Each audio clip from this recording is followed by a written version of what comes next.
신앙이 성장하는 단계가 있습니다. 가장 먼저는 G 레벨이 있습니다.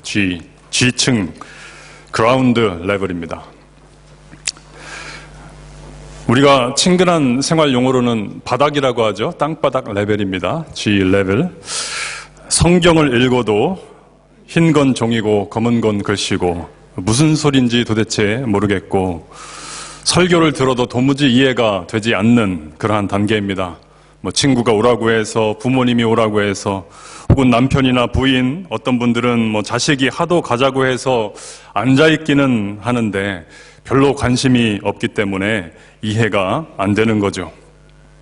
옆에서 그렇게 시끄럽게 박수치면서 찬송을 부르고 또 제가 한 목소리 하지 않습니까? 큰 소리로 설교하는데도 아랑곳하지 않고 졸음을 또 견디지 못하는 그런 분들도 계십니다.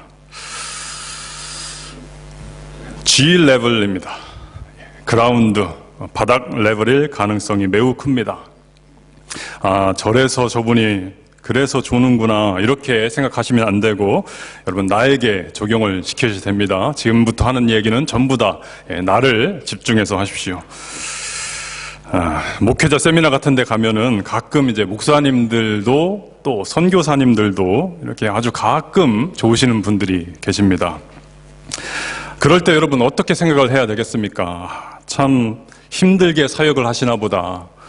사역이 얼마나 피곤하면 저렇게 좋으실까? 그러면 서로 다 은혜가 되지 않겠습니까? 꼭 이런 분들이 있죠. 어떻게 목사가 저렇게 하냐고 또 막 선교사가 저러냐고 이렇게 하는 분들이 있는데 그러면 참 안 좋죠. 영적으로 좋지 않습니다. 지금부터 제가 말씀드리는 이야기 다 나에게 적용을 해서 한번 들어보시기 바랍니다. 그라운드 레벨, 이 땅 바닥 레벨, 무슨 이야기인지 몰라서 잘 이해가 되지 않는 그러한 단계. 그래도 이 바닥 레벨은 괜찮은 그런 단계입니다. 그보다 더 안 좋은 단계가 있는데 엘리베이터에 딱 타면은 그라운드 밑에 뭐가 있죠? B 레벨이 있습니다. 지하 2층 정도 수준이면은 아무리 교회 가자, 예배 드리자 권유해도 교회에 나오지 않습니다. 그러다가 이제 지하 1층 정도 이제 올라오게 되면 교회에 이렇게 라이드는 해 주십니다. 그런데 교회에 들어오지 않고 또 집으로 가시지요. 그러다가 조금 더 올라오시면은 교회 마당까지는 이렇게 들어옵니다. 그런데 예배당으로는 들어오시지 않지요. 이 정도는 한 반지하 정도 된다고 볼 수 있겠습니다. 그래도 오늘 이 예배당 안에서 우리가 들어와서 하나님께 예배를 드린다. 이제 반지하는 탈출하셔서 최소한 이제 그 그라운드 층, 그 단계는 도달하신 거죠. 그러나 우리가 나는 이제 지상으로 올라왔다, 빛을 보았다, 만족해서는 안 되겠지요. 아파트도 고층으로 올라가면은 뷰가 달라지지 않습니까? 세상 보는 눈이 달라집니다. 점점 올라가면 이 그라운드 층에서 한층 올라가면, 한 계단 올라가면은 그때부터는 이제 말씀이 들리기 시작하고 말씀이 이해가 되기 시작합니다. 그래, 맞아. 이 말씀, 이것이 이런 뜻이었구나. 예수님이 이런 분이시구나. 나는 이렇게 죄인이었구나. 그런데도 주님은 나를 이렇게 사랑하여 주시는구나. 그래서 예수님이 십자가에서 죽으셨구나. 다른 하나님의 말씀들이 다 이해가 되고 그것이 믿어지는 단계. 예전에는 왜 내가 이 말씀을 몰랐을까? 왜 믿지 못했을까? 내 인생을 돌아보니까 정말 나는 하나님의 은혜로 지금까지 살아왔구나. 주님 감사합니다. 감사로 예배 드릴 수 있는 그러한 단계. 땅바닥 레벨에서 한 단계 더 높아지면 이렇게 말씀이 이해되고 하나님께 감사를 드릴 수 있습니다. 한 성도님이 이제 이민을 갔습니다. 우체국에 들어갔는데 뭐라고 말을 하는데 알아듣질 못하겠습니다. 은행을 가도 뭐라고 말을 하는데 도대체 무슨 소리를 하는지 들리긴 하지만 이해가 안 되는 거죠. TV를 틀어도 도무지 들리지가 않으니까 재미가 없습니다. 그런데 어느 날 슈퍼에서 이제 물건을 사고 줄을 쭉 서서 기다리고 있는데 앞에서 서 있던 두 분 아주머니가 서로 막 뭐라고 이야기를 하는데 그 말이 들리더래요. 한 단어 한 단어가 들리는데 이분이 귀를 쫑긋 세우고 계속 들었답니다. 여러분, 그분들이 무슨 대단한 재밌는 이야기를 했겠습니까? 뭐 샀냐, 뭐 야채가 참 신선해 보인다, 뭐 어디 저기 알디는 뭐가 더 싸다더라, 어디 고깃집이 더 맛있다더라, 뭐 이런 시답지 않은 얘기를 나누었겠지요. 그런데 그 이야기가 들리니까 그렇게 재밌더라. 이런 시답지 않은 이야기도 들리고 이해가 되니까 그렇게 재밌는데, 여러분, 하나님의 말씀이 귀에 들리고 그 하나님의 말씀이 이해가 되고 믿어지고 깨달아진다면 여러분, 어떤 일이 벌어질까요? 이런 상황을 성경은 뭐라고 묘사를 하는가? 주의 말씀의 맛이 내게 어찌 그리 단지요, 내 입에 꿀보다 더 답니다라고 그렇게 고백을 합니다. 꿀보다 더 단 하나님의 말씀. 이 성도님이 그 슈퍼에서 줄을 쭉 서 있다가 점점 카운터가 가까워오잖아요. 예전 같았으면은 왜 이렇게 줄이 길어, 좀 빨리 좀 사라져라, 그럴 텐데 그날에는요, 그 대화 소리가 막 들리니까 이런 생각이 들더라고 하는 거죠. 천천히 좀 줄이 줄어들었으면 좋겠다. 더 듣고 싶어서. 오늘 성도 여러분에게도 하나님의 말씀이 들리고 이해되고 깨달아지는 은혜가 있기를 축복합니다. 그런데 여러분, 이 1단계에 만족하면 안 됩니다. 그 말씀이 들린다고 깨달았다고 말씀 달다 거기서 끝나면 중단하면 안 된다라고 하는 거죠. 오늘날 너무나 많은 그리스도인들이 이 1단계에 만족을 합니다. 은혜만 받고 거기에서 안주하는 삶을 살아간다라고 하는 겁니다. 성경이 이런 내용이구나 이해가 되고, 가끔은 감동도 받고, 뭐 가끔은 은혜도 받고, 그래서 눈물도 흘리고, 이제 됐다, 나 은혜 받았다. 여러분, 신앙생활은요 1층이 끝이 아닙니다. 하나님의 이 말씀, 그것을 알고 믿고 신앙을 고백하는 그 단계에서 우리 하나님은 한 단계 더 높이 올라가기를 간절히 바라신다라고 하는 거죠. 여러분, 그 위에는 무엇이 있을까요? 그것은 아는 대로, 믿는 대로, 우리가 신앙을 고백한 대로 순종하는 삶을 의미합니다. 순종, 믿음을 실행하는 삶입니다. 내가 신앙 고백한 대로 사는 삶을 순종이라고 하죠. 여러분, 하이스쿨에 올라간 아들이 하나 있다고 한번 상상해 보십시오.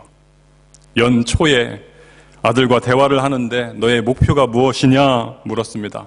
예, 엄마, 저의 목표는 나중에 HS 시험에서 99.9점을 받는 것이 저의 목표입니다. 깜짝 놀랐습니다. 너 어떻게 그 점수를 받으려고 하니? 예, 엄마, 저는 이제부터 하루에 4시간만 잘 거예요. 공부하고 밥 먹고 공부하고 밥 먹고. 저는 앞으로 코피 터지게 최선을 다해서 공부할 거예요. 엄마 마음이 뿌듯해집니다. 아이가 방에 들어갑니다. 엄마는 기특해서 힘내라고 과일 한 접시 탁 들고 들어가죠. 이 아들은 열심히 게임을 하고 있습니다. 너 뭐하니? 머리 좀 식히려고요. 그래, 머리 식히고 공부해야지. 또 2시간 지나서 들어가 보니까 여전히 또 게임을 하고 있습니다. 부글부글 끓지요. 야, 너 99.9점이 너의 목표라며. 엄마, 다 알아요. 나 다 알아. 어떻게 해야 맞는지 난 다 알아요. 저는 어린애가 아니잖아요. 3시간 지나고 4시간 지나서 보니까 또 여전히 게임을 하고 있습니다. 5시간 지나고 들어가 보니까 이제는 침대에 누워서 숙면을 취하고 있습니다. 어떻습니까, 여러분? 듣기만 해도 좀 가슴이 답답해지지 않습니까? 예수 믿는 사람, 어떻게 살아야 하는지 다 압니다.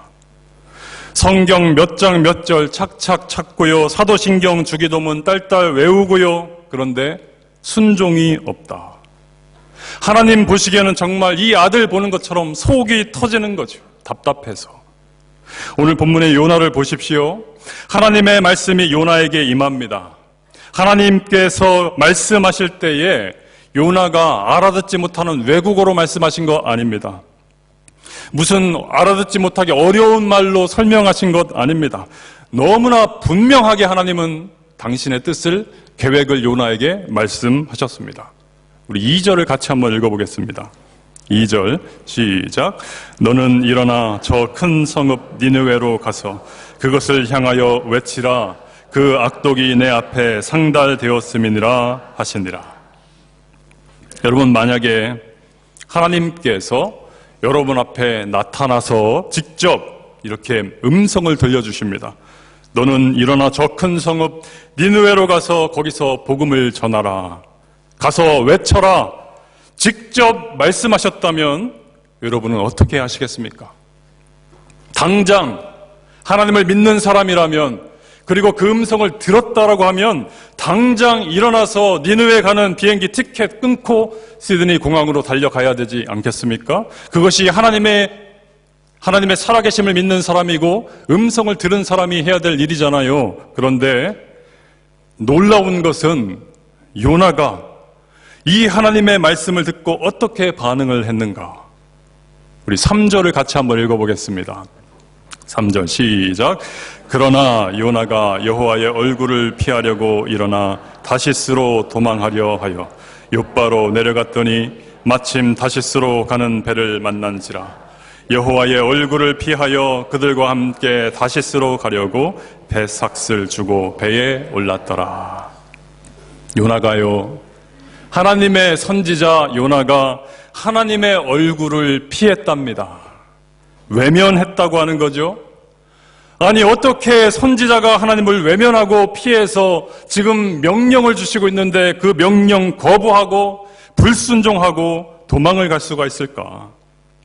그것도 니느웨와 정반대 방향인 다시스로 도망을 할 수가 있을까?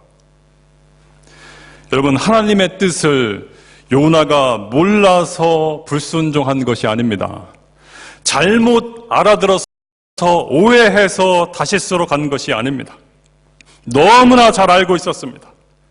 알매도 불구하고 불순종하기를 선택을 한 것이죠. 나 순종하기 싫다, 거부를 한 것입니다. 여러분, 믿음은 선택.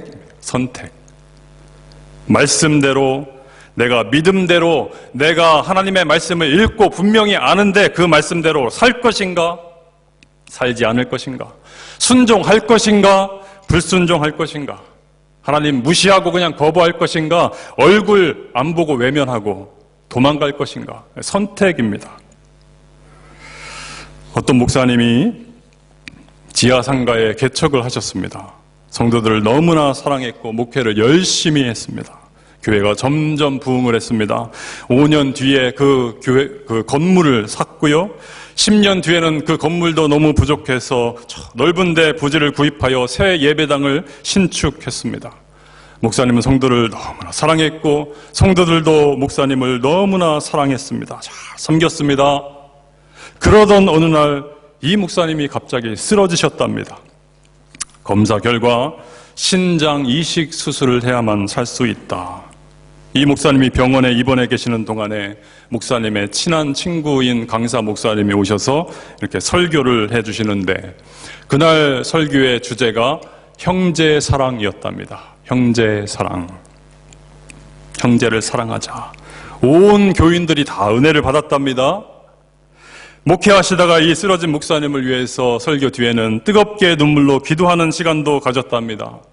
그리고 이 강사 목사님이요, 마지막에 이렇게 요청을 했대요.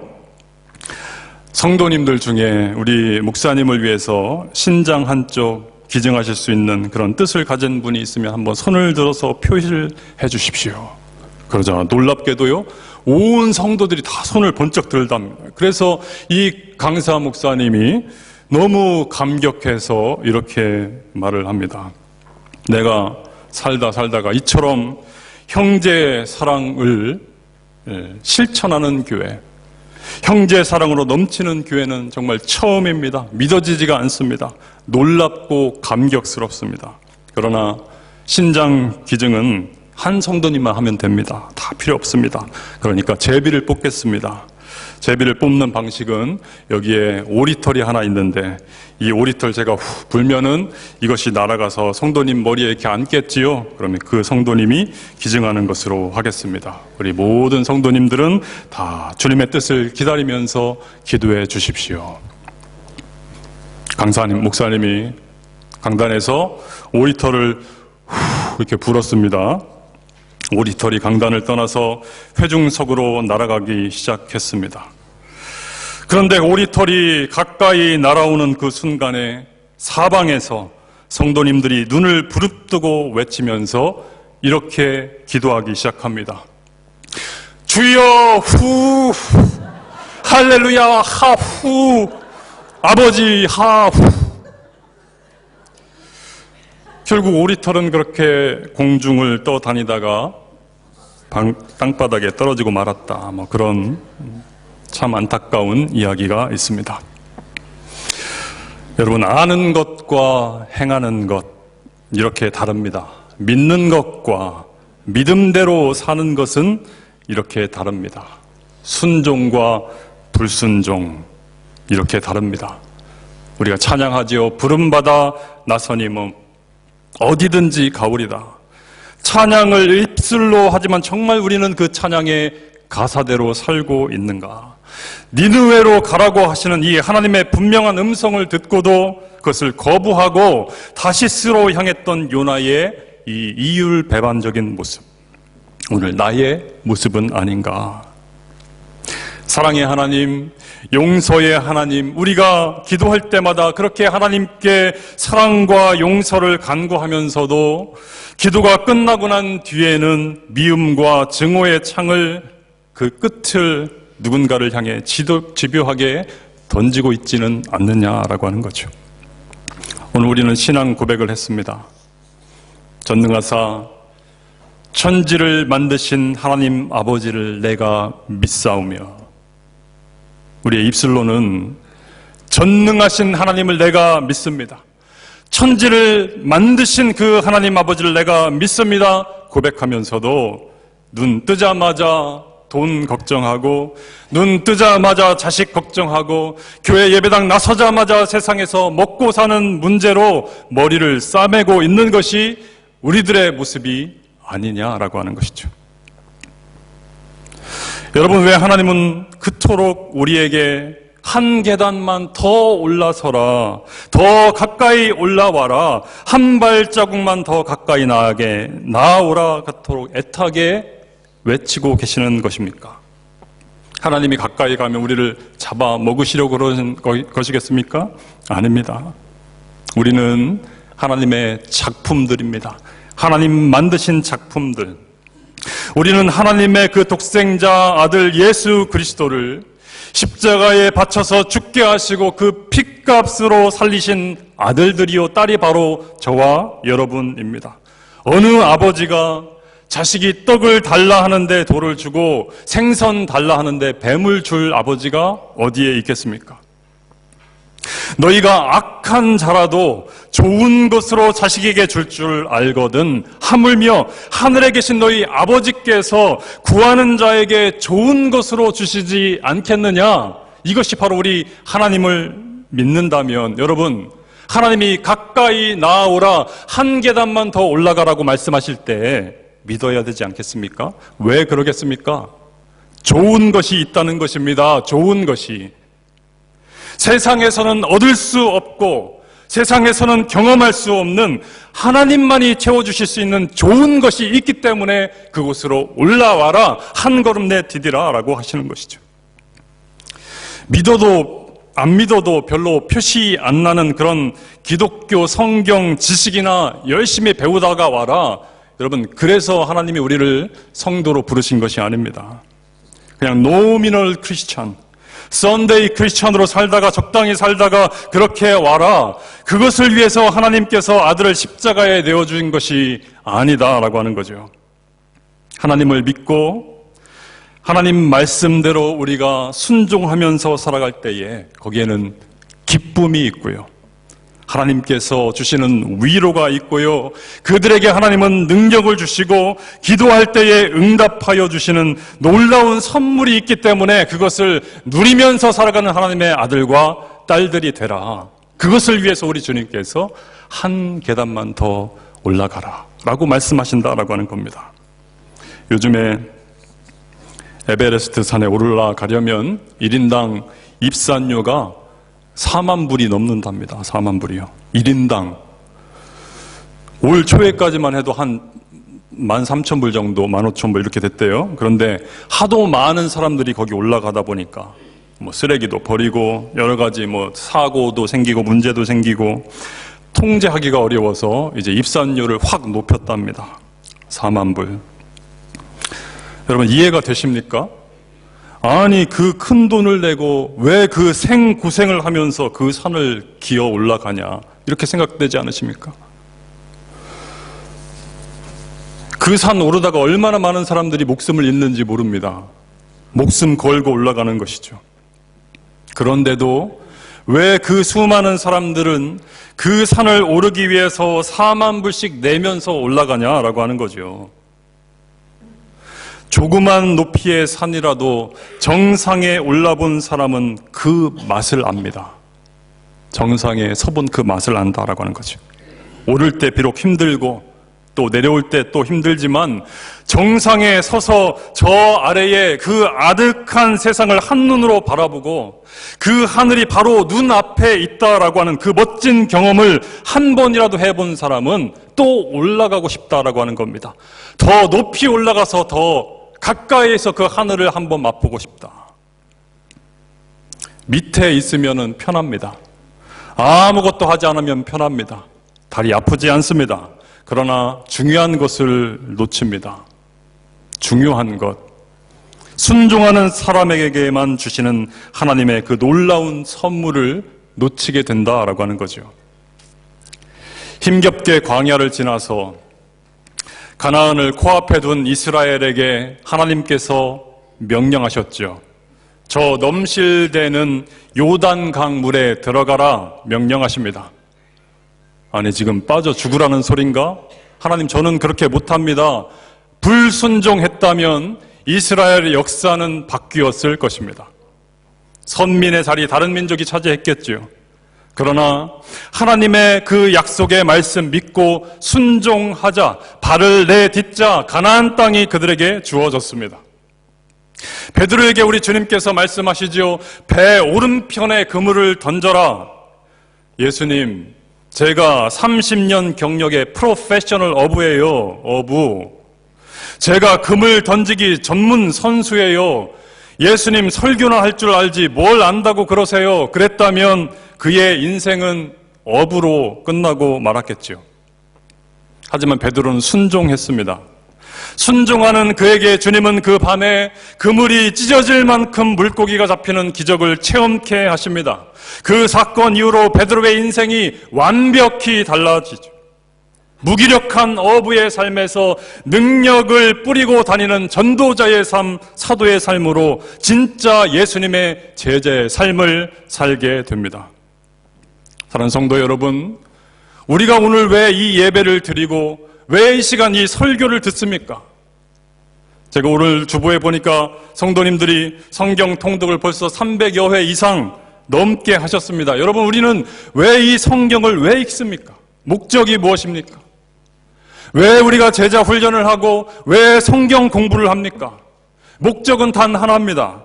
하나님 말씀에 순종하기 위해서 말씀 배워서 그 말씀대로 살기 위함이죠.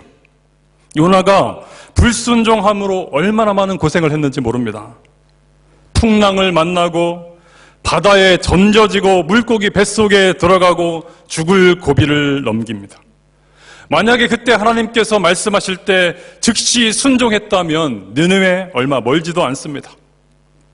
그런데 불순종하여 저기 돌고 돌다가 결국에는 하나님 가라고 하신 목적하신 그곳으로 결국엔 간다라고 하는 거죠. 불순종은 하지 않아도 되는 고생을 하게 만듭니다. 하나님의 이 약속의 말씀을 믿고 한번 눈 딱 감고 6개월만 말씀대로 한번 살아보십시오. 하나님이 어떻게 역사하시는가? 죄의 종으로 사망에 이르고 순종의 종으로 의에 이르느니라 하나님께서 말씀하십니다. 순종의 영으로 충만한 인생 되시기를 축복합니다. 순종은요, 하늘의 문을 여는 열쇠입니다.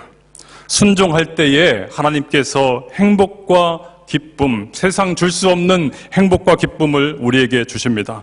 우리가 순종할 때에 위로와 용기와 능력을 부어주십니다. 하나님의 말씀에 아멘으로 화답하는 이의 삶에 하나님은 채워짐의 역사로 묶였던 것들이 풀리는 은혜를 그의 인생 가운데 부어주십니다. 하나님의 말씀에 온전히 순종하심으로 여러분의 믿음이 한 단계 도약되고 여러분의 가정과 일터에 드리웠던 그 모든 어둠, 저주가 물러가고 상상치 못할 놀라운 믿음의 역사가 변화됨의 역사, 회복의 역사가 가득 차는 복된 성도의 인생 되시기를 주님의 이름으로 축원합니다. 기도하겠습니다.